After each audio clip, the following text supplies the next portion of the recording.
Hi, everybody. Jeremy Parson here. Thanks for being here. I've got my friend Ron Prashker here with me. We're going to taste some of his wine, but I really asked Ron to join me today for a little chat because he and I were on another webinar or on a webinar where we were talking about a really cool new platform called Grape-In that he works with, consults with.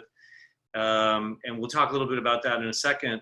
But we got into a really interesting conversation about the three-tier system, and Ron's going to be bummed that I'm saying this, and why it has to go. Anybody who knows me knows that I've written a lot about the three-tier system and how it affects wine culture. I was just telling Ron, it really started to dawn on me when I first moved to Texas about 12 years ago, and I ran into two court candidates, and they were getting on a plane, and I said, "Oh, where are you guys going?" And they said, I can't remember where I was going. They said, "Oh, we're going to San Francisco." "Why are you going to San Francisco?" And they said, "To study for our exam, our court exam." And I said, "Well, why can't you do that here?" And they said, "Because we don't have the wines here. We're studying Burgundy, and we can't find the wines here in Texas." And I said, "Well, why isn't that?" That's when I started digging into this question of how is it that Texas is, this up and coming wine state. Today, 12 years later, Texas, luckily, very different. The great places for wine. Everybody wants to get to Texas, especially to Houston. And yet we still, so much of wine culture is stifled. And we've seen this new wave of progressive, smaller distributors and DI people, importers, who are really expanding wine culture here. Just want to make, we're recording. And but still, we live in a culture where there's so much wine that you just simply can't get here. Whereas my friend Ron in New York can get pretty much whatever he wants, because there's a more liberal about wine shipping, about how wine is sold, how wine is distributed, how wine is imported. So Ron is such a unique. First of all, I love Ron's wines. We're gonna take.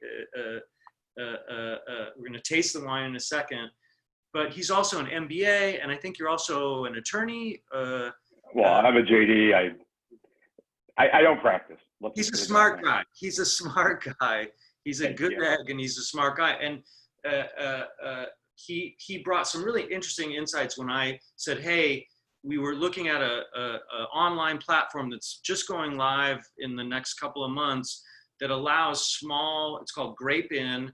And I plan to write about it on the blog too, but Grape-In, it connects small producers in Europe and in California, in America as well, with anywhere in the world, with small distributors. It's a whole system whereby you don't have to get into the three-tier system to get your wine to that guy in Tulsa, Oklahoma, who said, "Wow, I tasted this groovy wine," or "I read about it on a blog and I want to get it." And I said, wow, now more than ever in the time of the pandemic, when we've seen disruptions in the supply chain, when people can't get on the road, who's coming? Winemakers are not leaving Italy to come to America to work the market. We're about to head into OND.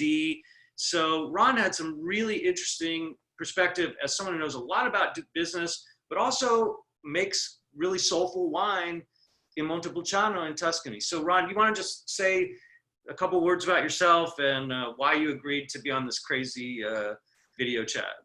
Well, like I said, I agreed because, first of all, you ran a great webinar the other day, and I've read your blog many years now, and I thought it was going to be very interesting to have an opportunity to discuss it. And I know that you've talked about the three-tier system, and honestly, I agree with most of what you say about the three-tier system, and I would be happy if, and I shouldn't say happy, I would be happy if it was in a way abolished, or if not abolished, at least modernized to meet the world that we live in today, and not 1934, 33, when prohibition was abolished, and we got what we got just because the states wanted to make sure they got tax control and the ability to break up all the bootleggers who, the historical reason for the three-tier system having three tiers is because the government wanted to make sure that the people who make the wine don't sell the wine, don't run the stores, and don't control the whole situations which were the old bootleggers, when prohibition existed.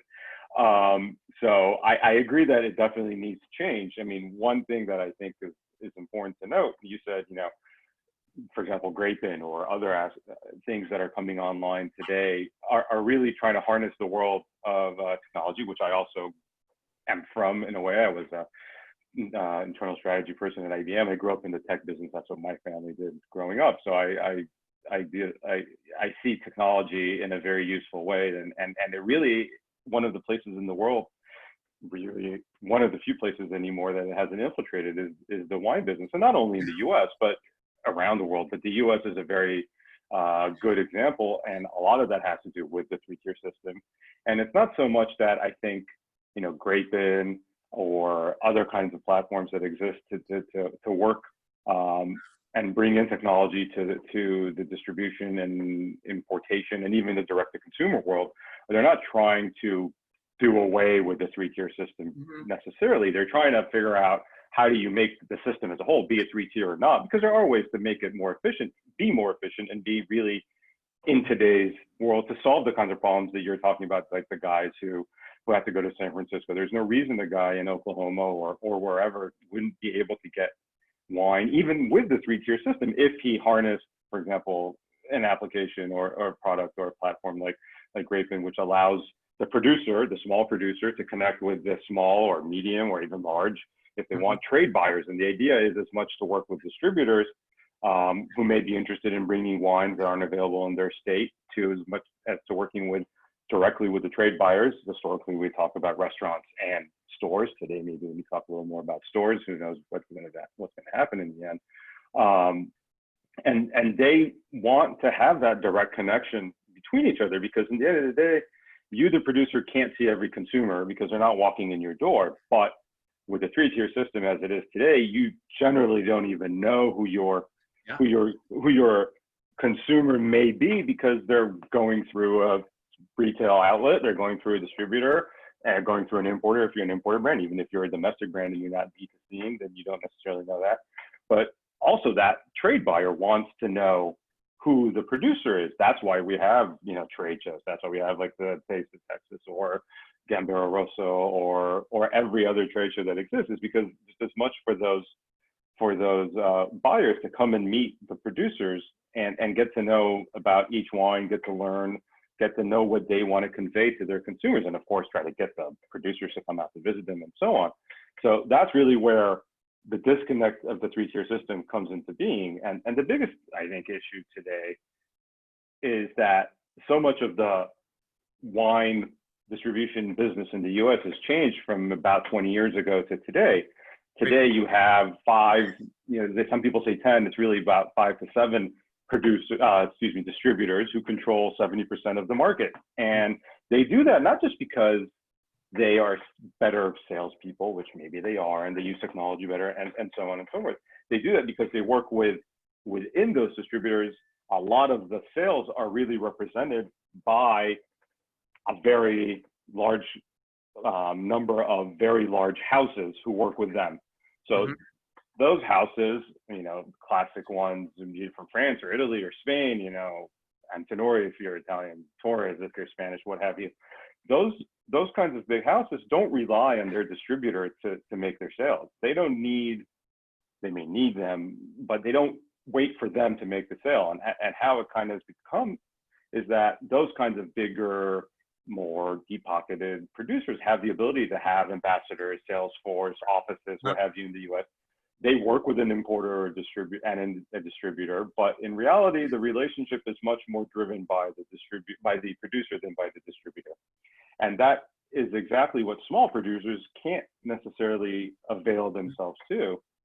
And therefore, the distributors, especially those huge, bigger ones, aren't necessarily interested in working with the small producers, which then goes down the line and creates less selection in states like historically, like in Texas.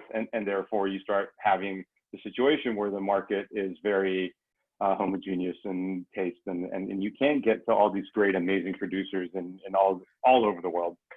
And the interesting thing is that technology really has an opportunity to distribute this and allows everybody to reach everybody. We see it in everything that we touch today, Zoom or Amazon or there's even platforms which are kind of B2B and in consumer product goods businesses where consumer products goods from all over the world can put themselves on various websites, and buyers from large chains can test them and communicate with them. And that's kind of what is really changing in the world today, that can be done in the wine business. And the more, and for example, in Grapevine, we've talked to many distributors and buyers across the country. And what you realize is that there really is that thirst for that relationship, because at the end of the day, wine is a time, it's a place. The bottle represents a special, specific time, a relationship, and you know, like it or not, and I'm not, and I like the romantic side of the wine business, but in reality, I think a lot of it has been over sometimes. You said a couple used. of so much to, you've said so many important things, and I want to just go back. First of all, you made a great point that in 1933, when the three-tier system went into place, it was because gangsters were running the, you know, it was a way to say, and it was also a way to say to the states, hey, we're going to break up this national, de facto national monopoly and give you guys the rights. So it was, and look, we can get into the finer points of it. The Interstate Commerce Clause, my uncle, we call him my uncle, Marty, it's my cousin, is a constitutional law scholar. He'll, you know, we could do a whole talk about that. You know, why can't I buy a baseball bat? I can buy a baseball bat from Louisville, but I can't buy a wine. I can't ship a wine to Louisville. It's a states' right versus interstate commerce clause battle, and that's always been a big Supreme Court. And in the case of the three-tier system, there was a reason for that. It was because we needed to dismantle the bootlegging monolith. It was corrupt, it was dangerous, it was violent.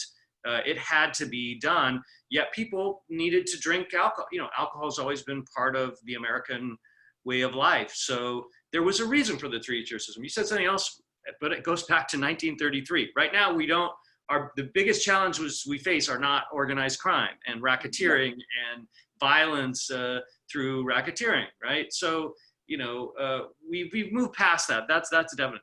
Another thing you said that's so important, the wine culture in America has changed so much in the last 2 decades. I believe I'm a lot older than you, but when we were kids, I'm in my early 50s, you know. I'm technically my late 40s, I guess, so very technically, very mid 40s. We're pretty much the same generation, you know. When we were kids, when we were really little kids, the only place you saw Italian wine was Bolla, Taurino, and Ricasoli. We were just talking about Ricasoli at the red checkered tablecloth rest. You know, the Billy Joel. I call it the Billy Joel. You know, a bottle of red, a bottle of white, maybe rosé tonight, right? You know, there wasn't a wine culture here in America. That all started to shift in the late 1990s. And when I was living in New York, and all of a sudden people were launching all Italian wine lists, and there were wine lists with 300 lots with expensive Italian wine. You know, it was this sea change, this radical shift in wine culture. Then you throw into that mix social media, and all of a sudden you know, I'm a wine buyer, and I just got back right before the pandemic. I was in the last week of February. I was in Tulsa, Oklahoma, at a great place called Vintage Wine Bar, and it just blew my mind how these guys scrape and to dig up, get wine to them. And they had a great list and a great program, but they're extremely challenged. Yet they know these wines because they're from anywhere in the world. You can follow an Italian winemaker's Instagram feed and say, wow, look at what the work they're doing. You can see your peers and what all of a sudden your peer network is expanded, because you see someone very, you know, kind of like how you and I became friends. We know each other through social media and through wine, but we never really connected. But you're my peer, right? And I know what you're doing, and you know what I'm doing, even though we're not physically in the same city or connected. And all of a sudden, you know, I want to drink Morgon, you know, Beaujolais or whatever, you know, Chiarelli, natural. And gosh, let's not talk about natural wine, especially this week with the Pasalacqua thing. Let's not even go there. That's a whole nother conversation. And we're not going to talk about clean wine either. Yeah, that's another That's the next one coming, right? You know, we see these wines, we see our peers enjoying the wines, we want to enjoy them too. Yet the three-tier system doesn't allow space for that guy, the buyer in Tulsa, or even, you know, Austin. That was back in Austin, the story I told about the anecdote about the guys getting on a plane to San Francisco. And Austin and Houston have changed greatly. There's so much wine available now here that wasn't available when I got here 12 years ago. But there's still not a lot of space for that small, you know, I produce 50,000 bottles a year of really great wine. There's people who want my wine, but I have no way of getting there. And now in the time of the pandemic, beyond the fact that I don't speak English and I can't get on a plane, I don't have the budget to go spend money in restaurants in New York and get my wine out there. It's time, and I'm going to say it, it's time for the three-tier system to go. And that doesn't mean that there's not a space for the Auntie Noris to continue to sell their wine the way they. Well, by the way, I would think they'd be the happiest if it would go. We just need to. It's time, in my view, for us to, you know, the other argument against the three-tier system is that, funny enough, and I'm not going to speculate on what your politics are, and we're not going to talk about politics.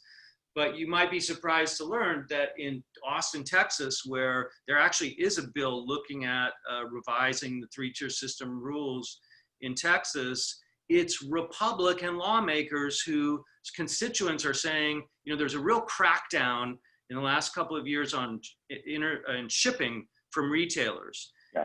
And it's Republican, staunch, ruby red Republicans whose constituents are saying, I can't buy my wine from New Jersey anymore. They won't ship it to me anymore. They've gotten a cease and desist letter, and I like this certain wine. I can't get it. I'm a wealthy, you know, member of the business community. I should have.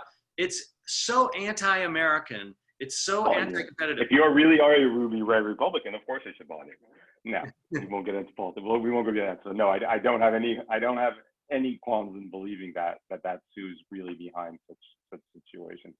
But I think that what would really be, even if we keep the three-tier system, I mean, again, I don't know if I think there is a need, because I don't think there's any reason for it to exist anymore, like you mentioned, and a bunch of other reasons. But even if you keep the three-tier system, one of the easiest ways to solve a lot of the problems that we're discussing is what you're saying. It's the out-of-state shipping. It's simple enough as to say, why should someone in Oklahoma or Texas be treated any differently than someone in California or New York? There's absolutely no reason for that. Even if you keep the need for an importer and distributor and retailer, fine. Which again, I don't think there's necessary, but it would change drastically the situation and the system, and I think very quickly would make the three-tier system obsolete if you just allow people, regardless of their location, to purchase any bottle they want, even if it is coming in a DI kind of situation from out of the country, even as long as it runs through the needed regulatory import kind of situation. And everybody, we need the regulation in place, because it is something it's a new food. It's food that we consume. I look to California, to me, is kind of the model. I mean, New York is not the most liberal. No, it's not. It's very surprising. People find it very. I mean, New York, from very many perspectives. I mean, you can't ship out of state. Yeah. Technically, you can't receive from out of state in New York. If you get into the distribution type of the business in New York, it's a must post, and it's hard to do a lot of deals in New York. So New York is quite not. I grew up in a lot of places, but in the U.S., I grew up mostly in California. I have a funny story of not ever realizing, because I don't remember the red wine, white wine kind of places, because my childhood wasn't spent in the U.S. But I do remember when I did live in California, I never realized that these kinds of laws existed, down to blue laws and so on, and how much alcohol is treated in a very specific way in the U.S. Because in California you don't feel it. Well, obviously the state has an interest in making sure that there's just a little bit more liberal with regards to wine and alcohol. But when I moved out east, and my funniest story always is when I went to law school in Atlanta, and it was a Sunday, and I went to buy beer, not wine, by the way, for a football game. And I walked into the Kroger and I bought chips and whatever, and I put the beer on the conveyor belt, and the cashier looked at me and she goes, "What are you doing?" And I go, "I don't know. What am I doing?" Literally, it was my second week in Atlanta, and I was like, "I'm buying stuff." And she goes, "You can't buy that." And I go, "Oh, why not?" And she goes, "You know, you can't buy beer." And I go, "What? No, I'm legal." I was 23, I think. So it's fine. I'm legal. Here's try. She goes, "No, no, it's Sunday." And I literally sat there and she looked at me and I said, and she said, No, "You New can't buy beer York. on Sunday." New York, And I was like, "Oh no, you wait." can't buy beer on Sunday before 12 in New York. At I least know before 12. I know that now, but in California, coming from California, having most of my upbringing in the U.S. and California. So my point is that the laws are so drastically different, and the further east you go, it's actually less liberal. So yeah. To me, California, and I'm a native Californian. You know, I can still hear Texas Republican Governor Rick Perry saying, "You want marijuana? You want to smoke marijuana and gay marriage? Go to California." Well, I do. I want both of those things, and California really is the model where, just like you said, there's an interest in letting it be liberal. They have the 3-tier system there, and it works great for the chain restaurants and for all that stuff. But then they also have very liberal importing, distributing laws. So you have both worlds going at the same time. The end result is richer wine culture. Everybody sells more wine, and it's not because you have gay marriage and can smoke pot. It's because there's just everybody. My 87-year-old mother, has her favorite dolcetto, and I can get it I can't get it here in Texas because it's not, I can't call up a New York or a California wine shop and say, ship it to me. So California to me is already given us the blueprint for saying like, hey, let's let wine culture, then we'll have more court sommeliers. We'll have more, it's going to attract more people. It's going to attract more wine business. And again, I think. And by the way, I think an important aspect of, when you hear people talk today about the 3-tier system, they talk about, of course, income and taxes that it creates, but also, of course, community standards and safety and all of these are the kind of the red herrings that you get about 3-tier system. And I think a very strong counter to that is exactly what you're talking about, creating a culture and creating an understanding and creating a situation where the business and the wine and the consumption becomes much more part of a normal consumption culture rather than what has often happened in the US, where you try to limit and restrict, and that is you get a binge culture of alcohol. So I think that making it more accessible and available and choice and so on creates a situation where you have more responsible consumption. Well, another reason why I wanted to talk to Ron is because I've always been a big fan of his wine. And one thing that's interesting right now, again, the pandemic is showing us there's no upside to the pandemic, no upside at all. But it's created all these new opportunities. For example, in Texas, restaurants can now sell retail wine. So I couldn't find any retail availability for Ron's wines, but I tracked down with his help, and thanks to his importer, who's a great importer, and we're not advocating for importers to be abandoned, abolished. We're talking about rethinking this system. The system is so it is broad, even in the way it is today, and of course it depends on each state, because we're not talking about a system, we're talking about 51 systems, because you have 50 states in the district. But there are so many ways to kind of walk between the raindrops, that you can do so many things. You just have to know how to activate it correctly. Well, thanks to our otherwise myopic Governor Abbott's order that restaurants can sell wine retail, I was actually able to. I did a curbside. I paid for it over the phone. I called it in, and I drove up, and they came out and gave me a bag, and I put it in my truck and sanitized my hands. And can you tell? I'm an unabashed fan of your wine, Ron, and I've drunk it on many occasions. My friend Lance Montalto in LA, I think he's probably the first person who said, "Jeremy, you got to try this Sangiovese."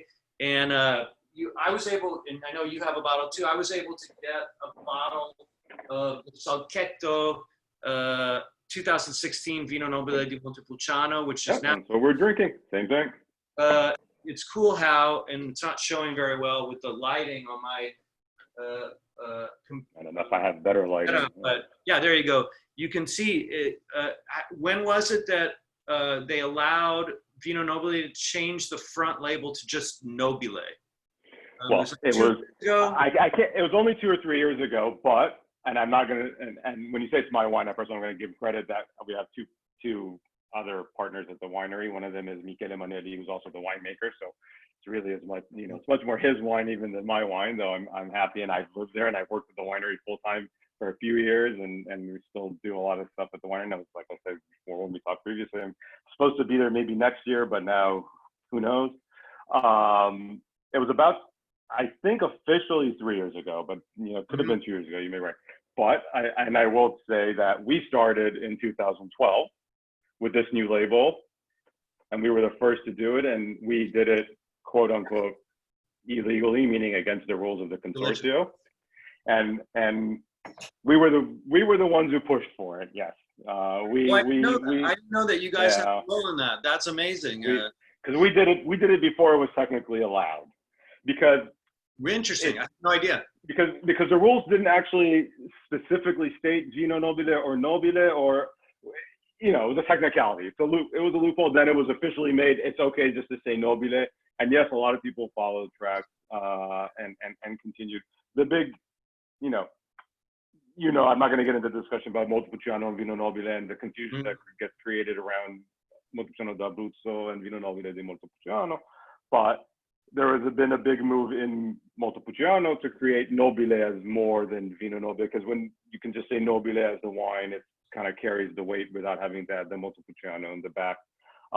We were very strong also in trying to highlight beyond Montepulciano that we are from Tuscany, and Tuscany as a brand itself is very strong. And not because Montepulciano isn't, but just because of that confusion that is born out of the Abruzzo aspect, we decided to try to focus on Nobile and Toscana. I mean, it's small, but it's there. You can see we have Toscana almost on every label at the bottom. So we try to create that. I had no idea that you guys had such a role in that shift. That's really cool to discover. And man, this wine is just showing so. It's Sangiovese, man. That's what paragon of Sangiovese. It's got that lift and that vibrancy. Brightness. Yeah. That you would pick that out blind. This is classic Sangiovese. And 16 was a fairly classic year. I think we'll find out that 16 was, if I remember correctly, it was a very steady, good season. A little rain at the end for us in our area. I don't know if that was across Tuscany or not, but overall didn't affect much. And classic, vibrancy, cherry, a little tobacco from Montepulciano, a little, bloody iron thing kind of, feeling, and very earthy. And for us, the Sangiovese is really important because not only were we historically kind of pushing, and Michele's got a very big part in being kind of the agitator in town to doing a lot of different things, and we can get into them. But one of the things that we've always done with our Vino Nobile, which again, now almost everybody else is doing, but it wasn't for a long time, is that it's 100% Sangiovese and has been all along. And that really was important to us because we were pushing on all kinds of directions. So when we made the change at the winery and with the labels and so on, it was because we also made a change in becoming entirely off-grid, self-sustaining. We produce our own energy, we recycle our own water, we use FSC managed forest, sustainably managed forests only. We have a welfare program for all our employees. We are organic. We are biodynamic treatment, so we're not fully biodynamic because we don't necessarily subscribe to everything, but we do believe in we self-regulate and self-make our own treatments as according to the biodynamic principles. So we push in a lot of directions, but we try to make all of that happen in order to make the best Vino Nobile possible. And one of those aspects that we consider the most important thing for Vino Nobile is Sangiovese at the forefront. And today, almost all of our wines all the wines which are Vino Nobile, and we have 5 different Vino Nobiles are 100% Sangiovese. We have one that has a little bit of Colorino, that's the Riserva, that's a little more, also made with Governo Toscano, which is kind of the Ripasso style, and that's a little bigger. It's our, wine for profiles that require a little more roundness. I love everything you guys are. I mean, just the fact I didn't know that you made a Governo wine, and I've talked to a lot of winemakers about Governo winemaking. It's so cool the way you guys have kind of embraced true Tuscan viticulture and really not updated it, but brought it to us in this really cool package. I love the. It's similar to what we were talking about before. It's not that we want to take away from what was done. It's that we think that there are a lot of opportunities to do it better by employing, certain things like geothermal energy and water recycling, because we know that, and we can calculate the carbon footprint of the bottle, but we know, because we created a study with the University of Siena, University of Florence, to see the impact of what we're doing in the cellar on our land, our cellar surrounded by our vineyards.